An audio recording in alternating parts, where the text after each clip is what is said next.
উঠে গেছে পিচ আর পাথর, কোথাও তৈরি হয়েছে গর্ত, আবার বৃষ্টির পানিতে পাথর ভেসে নেমেছে সড়কের দুই পাশে। দেখে বোঝার উপায় নেই 2 মাস আগে সড়কটি নতুন করে নির্মাণ করা হয়েছে। বরিশালের উজিরপুর উপজেলার হাটতা ইউনিয়নের নয়াকান্দি ফুটব্রিজ থেকে দক্ষিণ সাতলা পর্যন্ত প্রায় 2.5 কিলোমিটার সড়কের বেহাল দশা, যা নির্মাণে ব্যয় হয়েছে 75 লাখ টাকা। স্থানীয়দের অভিযোগ, সড়কটি নির্মাণের পর ভারী কোনো যানবাহন না চললেও অল্প দিনে সড়কটির 1/3 করুণ দশা। ঢালাই দেওয়ার সাথে সাথে ঢালাই উঠে দিতেছে, জায়গায় জায়গায় গর্ত হইতেছে। ঠিক আছে, তারা বেশি ভালো কাজ এই রাস্তায় করে নাই। মাঝপথে ভাঙ্গা তারা কাজ করে নাই।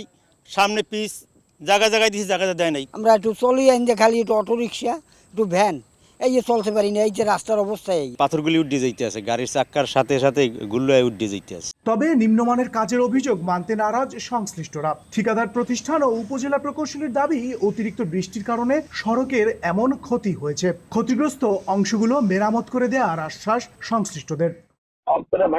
ভাঙিয়ে যাওয়ার কারণে আমরা রিসিভ করতে পারি না। আমরা ওদের ট্যাকট করে আমরা প্রাইম করে দেবো। এটা কিন্তু আমরা ইঞ্জিনিয়ারের সাথে কথা বলছি, সে বলছে আপনি এই বৃষ্টিটা না কমলে করেন না। 5 থেকে 6টা স্পট, যেটা হয়তো বা 5 ফিট বাই 10 ফিট জায়গা ধরে, এরকম কয়েকটা জায়গায় আমাদের মনে হয়েছে যে এখানে মনে হয় মানে পানি জমার কারণে এরকম হতে পারে। সেখান থেকে হয়তো বা মানে খোয়া ওঠার মতো উপক্রম হয়েছে।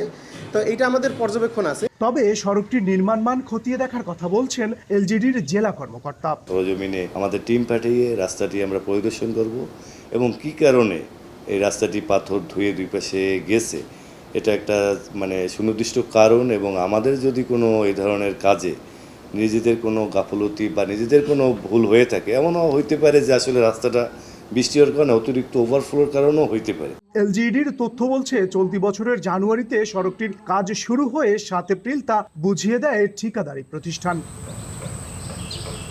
মেহেদী হাসান বাপ্পি, সময় সংবাদ, বরিশাল।